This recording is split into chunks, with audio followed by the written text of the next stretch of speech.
down. I say you don't know what you're doing.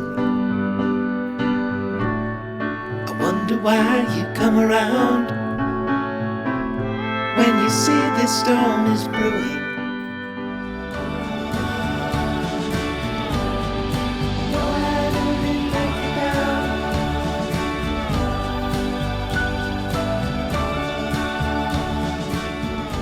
She's 94 now. She just turned 94 in December. And actually she does pretty well at the assisted living, the memory care. I think she actually needed the memory care because she had hearing loss, which was unfortunate. That's what kind of leads to the Alzheimer's or dementia. But for 94, I think she's doing pretty darn well.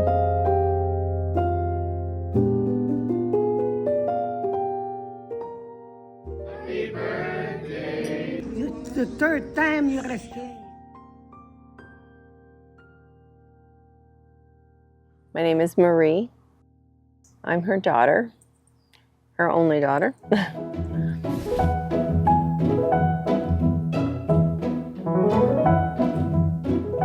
They were from Quebec.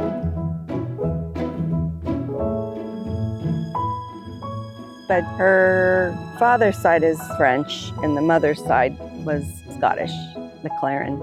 She was one of 5 kids, and her father, he owned a grocery store. They had a cool house. The grocery store was on the first floor, and they lived on the top 3 floors of the building. And so the family worked in the grocery store. So she later ran it with all the books and everything. She was a numbers girl. That's something most girls didn't do at that time. But yeah, so she had a full life before she even got married. So she's very athletic. She belonged to a golf club. From what I understand, a lot of guys really wanted to take her out. And she's like, yeah, I don't think so. She wasn't interested until one day she met my dad on the ferry. And you have to take the ferry to go back and forth across the St. Lawrence River from downtown Quebec City. And she got married on October 15th, 1962. So then she married my dad, and then I came a year later. Then my brother came a couple years later, 4 years later.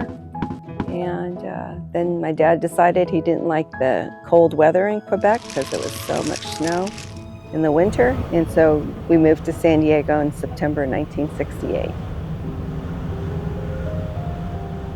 I mean, I'm sure she was so torn because she was married now with 2 kids and her husband wanted to move. But then she had that sense of adventure, like it was kind of in her. So even though it tore her apart to move from her family, I think she kind of liked the thrill of the adventure. She created a whole new life for herself here in San Diego. That's you. Who is it? Tiki? Alain, Who is Shala? your husband. I know. C'est ta mère, ça? And so that's your mother. Yeah, she's not really recognizing anything. Good. Yeah, it's a great picture. She spoke a little bit of English. She had learned a little bit of English in school. And so, like, I didn't speak English when we first moved here. So we did this mommy and me class, and I learned how to speak some English. She was the queen of picnics. We always went to Shelter Island, and we had great, like, lunches because she'd make some sandwiches. Sometimes they'd be this tall. It was so good. And then we'd go to the airport at night and watch the planes land and take off because that was inexpensive to do. And then my brother ended up being an airline pilot, and I loved to travel like crazy. Always wanted to get on the next plane going anywhere. Kind of like her, and she did a lot of traveling too. Venice, her granddaughter was just there. It's not even all of it, but it's just, you know, just some of the stuff that I kind of kept. Yeah. Switzerland. Yeah. What are you doing, Mom?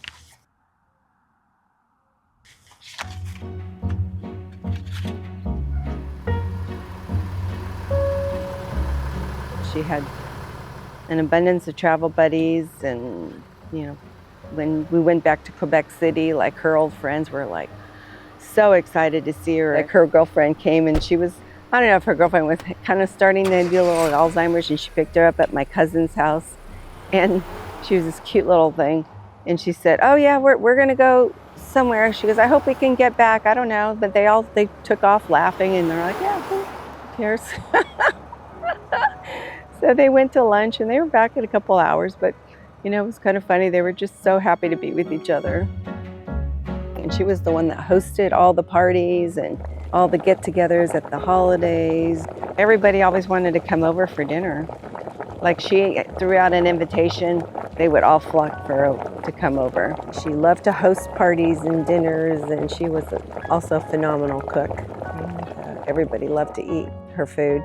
But she just did this special French dish. It was Christmas Eve, they would serve it, because that night they'd go to midnight mass on Christmas Eve, and it was freezing cold. So she made this thing called ragout, which is they would come home from midnight mass, and about 2, 3 in the morning they eat this really thick, it was a thick gravy and chicken and potatoes.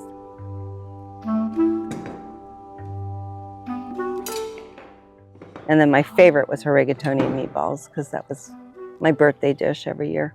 I mean, you name it, she could cook it. So she treated people very kindly. And so people like that. People always remember how they felt when they were with you. I think that, she made people feel good, and so they wanted to be with her because, she was, like, her house was always so open, and just, you just felt relaxed there, and, you felt at home there. I just want my mom to be remembered as, a wonderful, kind mother and grandmother and sister and wife, and just, she was very sweet to everyone. Good. That is good, yeah. And, she just brought everybody in and just fed them. And I wish we could have done more, to tell you the truth. Great. Lise, what do you want? Pizza or pasta? The third time you're asking. What do you want? I didn't hear you. Yes. What do you want? Pizza. You want pizza now? No, it's okay. Ah, you know now. You want pizza or pasta? The pasta.